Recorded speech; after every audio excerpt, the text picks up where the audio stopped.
Hi students, have a nice day. Let's continue with the dipole moment. The polarity of bonds creates dipole moment. As you know, the covalent bond is polarized due to a difference in the electronegativity of a bonded atoms. And what is dipole moment? Dipole moment is the product of magnitude of charge developed in any one of the atom and the distance between the two atoms in a covalent bond. And mu is equal to, you know that mu is equal to a charge into distance between the charges. Okay, charge is represented as Q, so Q into R. And what is the unit of dipole moment? 1 d is equal to 1 into 10 raised to minus 18 ESU into centimeter, or it is equal to 3.33564 into 10 raised to minus 30 coulombs meter. Okay, remember these two values. 1 d is the SI unit. Usually we are representing the dipole moment in d.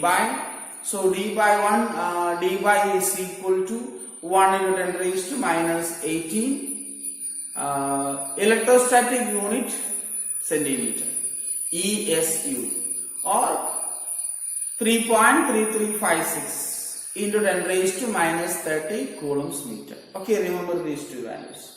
And also we have discussed some dipole moment of two molecules, carbon dioxide. The oxygen is more electronegative and the dipole is represented like this. Okay, you know that dipole moment is represented by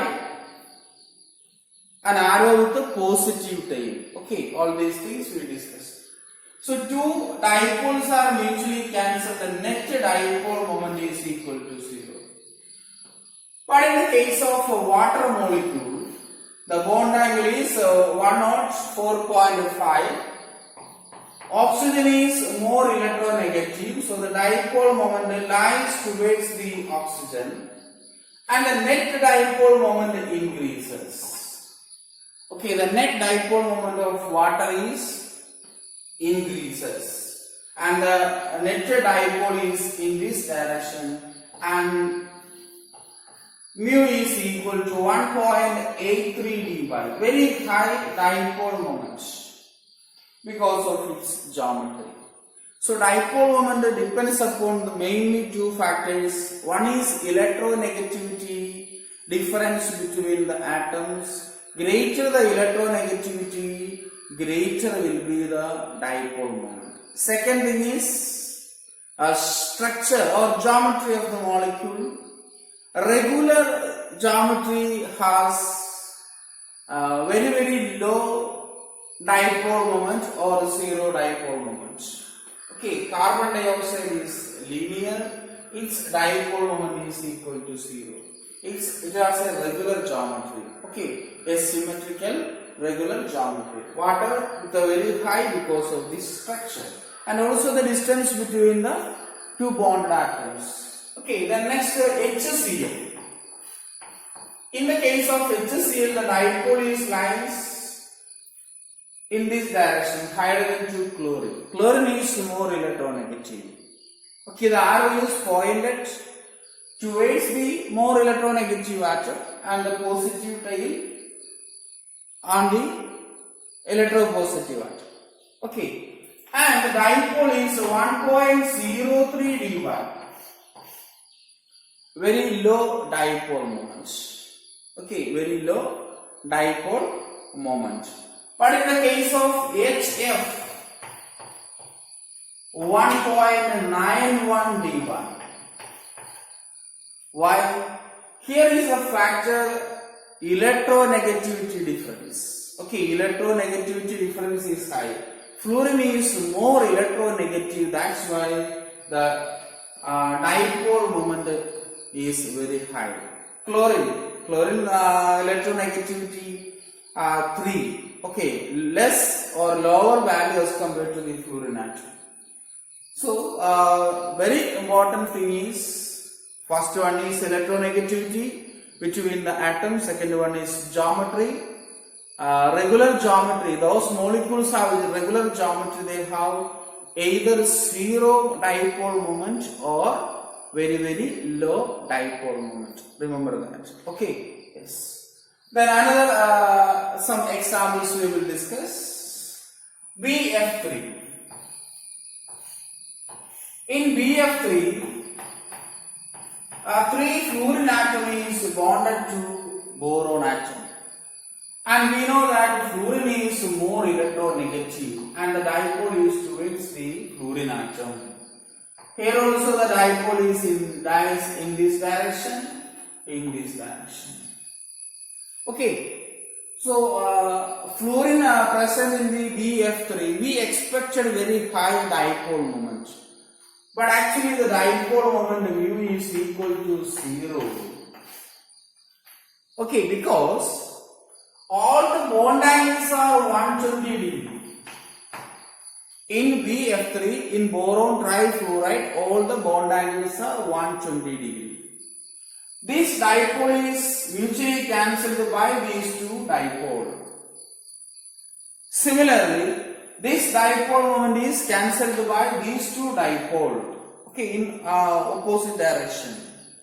And also this dipole is cancelled by the other two dipoles in the molecule. So we can say that two dipoles are mutually cancelled. Okay, why these dipoles are mutually cancelled? The BF3 has a regular geometry. This dipole is cancelled by these two dipole. This dipole is cancelled by these two dipole, and this dipole is cancelled by the other two dipole moments. And hence we can say that dipoles are mutually cancelled. And one another example for zero dipole moment is methane. Okay, methane. All the bond angles are 109 degree, 28 minutes. All the bond angles are 109 degree, 28 minutes. And carbon is more electronegative than the hydrogen atom. All the dipoles mutually cancelled and methane has the dipole moment mu is equal to 0. Okay, methane, the dipole moment mu is equal to 0. Are you clear? Yes. Similarly, CCl4. Okay, I draw here. CCl4. Chlorine. 4 chlorine atom bonded to its or bonded to the carbon atom. And remember that chlorine is more electronegative. So dipole moment carbon to chlorine atom. Okay, the dipole moment is in the direction of carbon to chlorine atom. Here also the dipole moment is towards the chlorine atom. And we expected high dipole moment. But due to its symmetrical or regular geometry, okay, CCl4 having regular geometry as similar to methane, its dipole moment is equal to 0. Okay, the dipole moment of CCl4 is equal to 0. Let's take one other example of chloromethane. Okay, methane, one of the hydrogen is substituted by chlorine atom. One of the hydrogen is substituted by chlorine atom. This is chloromethane, CH3Cl. Here the dipole moment is higher because of the dipoles, the net dipoles are summing up. Carbon is more electronegative than hydrogen atom. Chlorine is more electronegative than carbon atom. So in the case of CCl bond, the dipole is lies towards the chlorine atom. In the case of CH bond, the dipole is lies towards the carbon atom. Then what happened?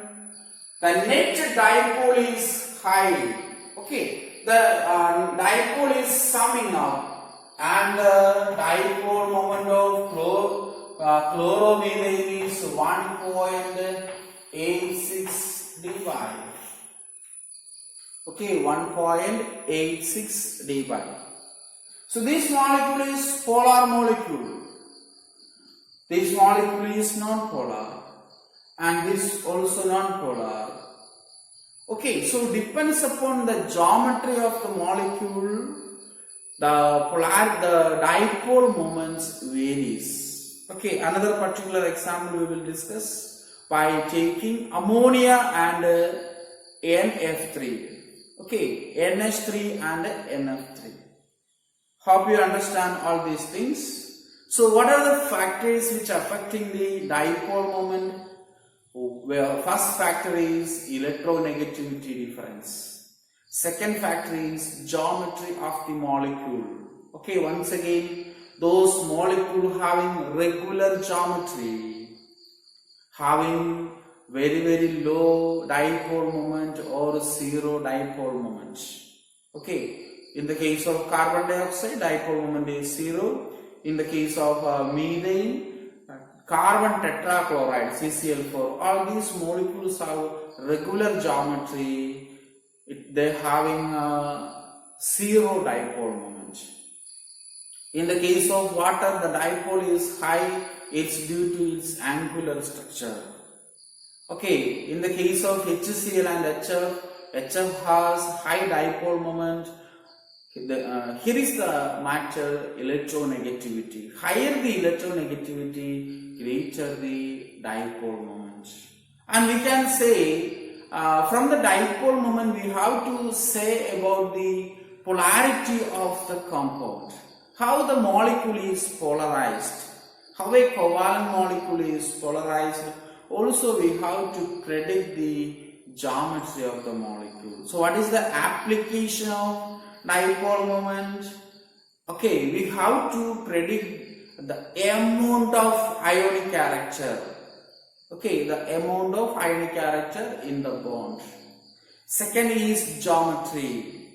Geometry of the molecule. Third one is a distinction between the polar and the non-polar molecules. Okay, let's take one other important example. NH3 and NF3. NH3 and NF3. NH3, ammonia. Ammonia has the structure, pyramidal structure. Okay, it has pyramidal structure.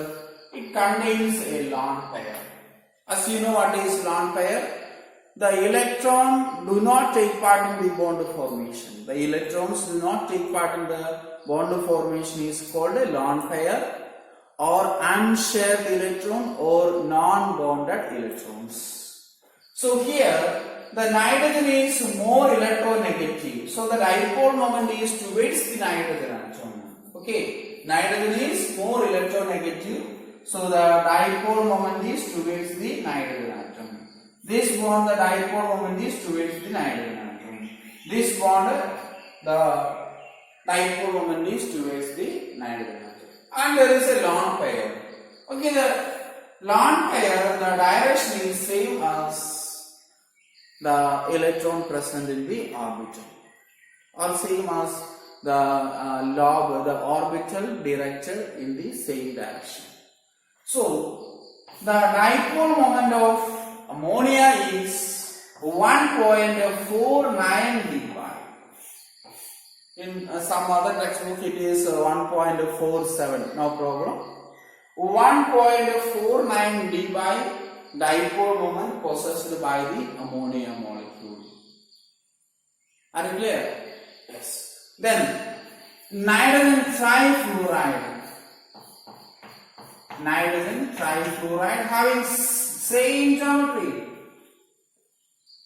Okay. Nitrogen is bonded to 3 fluorine atoms. As in ammonia, hydrogen is bonded to nitrogen atom. Okay, it is a covalent bond, mutual sharing of electron. And also one lone pair. One orbital containing lone pair. And what is the direction of dipole moment of lone pair? Same as the direction of the pair of electrons or electron in the orbital. And here, fluorine is more electronegative. Okay, fluorine is more electronegative. And the dipole is towards the fluorine atom, not towards the nitrogen atom. Okay, in the case of ammonia, the dipole is towards the nitrogen atom. In NF3, nitrogen trifluoride, the dipole is towards the fluorine atom. And what happens? This dipole is cancelled by these three. Not mutually cancelled. Sum of the dipole is cancelled. And the dipole moment mu is equal to 0.25 dB. In some other textbook it is 2-3. Okay. Are you clear? So why NF3 has low value of dipole moments? Okay. Why NF3 has low dipole moment? It's because of electronegativity difference. Ammonia and NF3 have similar geometry, but EnF3 has low value of dipole moment. The net dipole is low because of fluorine is more electronegative than nitrogen. In ammonia, the dipoles are summing up. Okay, all these dipole moment is summing up, and it's having very high dipole moment, 1.49 dB. In the case of NF3, the dipole moment is low because the net dipole is the net dipole is low due to cancellation of dipole moment, bond dipole and the lone pair dipole. Okay, hope you understand about the dipole moment. It's a very important thing. Dipole is we can explain the ionic character of a bond, geometry. We have to distinguish between the polar and non-polar molecules. So why water is polar? The reason is the dipole moment of water is 1.83 dB. Why carbon tetrachloride is non-polar? Because its dipole moment is 0. Okay, next we discuss covalent character of an ionic bond. Just now we discussed about the ionic character of a covalent bond. When the ions are come closer to oppositely charged ions, we know that anions and cations. Anions having negative charge, cations having positive charge. When the cation come closer to the anion, the electron cloud or electron density is distorted. As we have to discuss, this is an anion. Okay, the anion with a bigger size than the parent element. When cation approaches the anion, the electron density distorted. Okay, like this. So the ability of cation to polarize the anion. When the cation comes towards the anion is polarized. And the ability of cation to polarize the anion is called the polarizing power. Okay, the first point is polarizing power.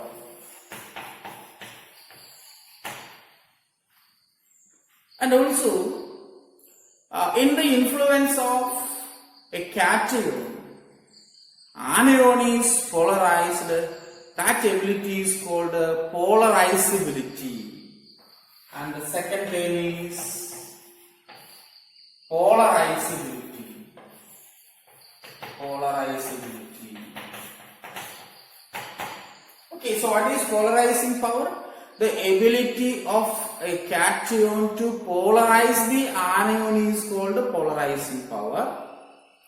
When the cation is come closer to the anion is polarized, and that is called polarizability. Greater the polarizing power or polarizability of anion, greater the polarizing power of cation or polarizability of anion, greater the attraction between the ions, and the bond is covalent. So the ionic bond is not 100% ionic character. Ionic bond has some covalent character also. As we know that a covalent bond has some ionic character due to difference in the electronegativity. Here, an ionic bond has some covalent character. Ionic bond is not 100% ionic character. It has some covalent character. As you know that the electronegativity difference between the two atoms is 1.7. 50% ionic character, 50% covalent character. The electronegativity difference greater than 1.7, the bond is predominantly ionic in nature. And the electronegativity difference between the two atoms less than 1.7, the bond is predominantly covalent in nature. Okay, so let's conclude. An ionic bond has some covalent character, a covalent bond has some ionic character. And the covalent character of an ionic bond is explained by certain rules, and the rules are called Fajan's rule. Okay, F-A-J-A-N-S. Fajan, some teachers pronounce it Fajan's rule. Okay, Fajan's rule. Okay, the covalent character of an ionic bond is explained by or described by Fajan's rule. The first point is, okay, the very first point is, the smaller the cation, greater the polarizing power. Smaller the size of the cation, you study like that. Smaller the size of cation, greater the polarizing power. Okay, you know that is what is polarizing power. The ability of a cation to polarize an anion. Greater the polarizing power, greater the covalent character. So, smaller the size, greater the polarizing power, greater polarizing power, and greater the covalent character, greater covalent character. And the second point, okay, let's take an example. Lithium. Lithium is smaller than sodium, is smaller than lithium plus ion, cation. Potassium plus is smaller than rubidium plus. And remember that lithium chloride is more covalent than sodium chloride because lithium has more polarizing power. Are you clear? Okay, so in the same charge and different size, you take a smaller size of the cation. The anion is same. And the second point is, bigger the anion. Okay, the large size of the anion, bigger the anion, greater will be its polarizability. Okay, anion having polarizability, polarizing power for cation, polarizability for anion. So bigger the size of the anion, greater the polarizability, and attraction between the cation and anion is more, and the covalent character increases. Okay, remember that. So lithium chloride is weaker, or the covalent character of lithium chloride is less than that of lithium iodide. Because iodine is a bigger, okay, iodide is bigger, so lithium chloride having a low covalent character, low value or lower the covalent character than the lithium iodide. Similarly, you have to take sodium chloride and sodium iodide. Are you clear? Yes. And the third point is, greater the charge of any one of the ion. Okay, either cation or anion. Greater the charge of any anion or cation, greater the covalent character. For example, Na plus, magnesium 2 plus, Al 3 plus. So out of MgCl2 and AlCl3, okay, anion is same, MgCl2 and AlCl3. Out of these two, aluminum chloride is more covalent than magnesium chloride because charge on the ion increases, covalent character increases. A very important thing. Charge on the ion increases, covalent character increases. In the case of anion, okay, in the case of anion, Cl minus less than S2 minus less than P3 minus. Are you clear? So, chloride ion is charge is 1 minus. For case of sulfide, it is 2 minus. So, charge increases, covalent character increases. Another point is, even in the case of same charged ion, okay, for example, cation is with the same charge. Those metals having pseudo-noble gas configuration. What is pseudo-noble gas configuration? NS2, NP6, ND10. Okay, this is called a pseudo-noble gas configuration. A metal with a pseudo-noble gas configuration having more covalent character than the metal with the noble gas configuration. What is noble gas configuration? NS2, NP6. Okay, NS2, NP6 is noble gas configuration. NS2, NP6, ND10 is pseudo noble gas configuration. Okay, in some other textbook is NS2, NP6, ND raised to N. N is the number of electrons. This N represent the principal quantum number. So those elements having pseudo-noble gas configuration having more covalent character than the metals with the noble gas configuration. For example, copper chloride having the electronic configuration 3s2, 3p, 6, 3d10. Okay, is more covalent than NaCl. In Na plus, the configuration is 2p6, 2s2, 2p6. Okay, like that. 2s2, 2p6. So why copper chloride is more covalent? It's because of pseudo-noble gas configuration. Okay, that's about the covalent character of an ionic bond. In the next section, we will discuss about a new theory, VS-EPR theory. Thank you.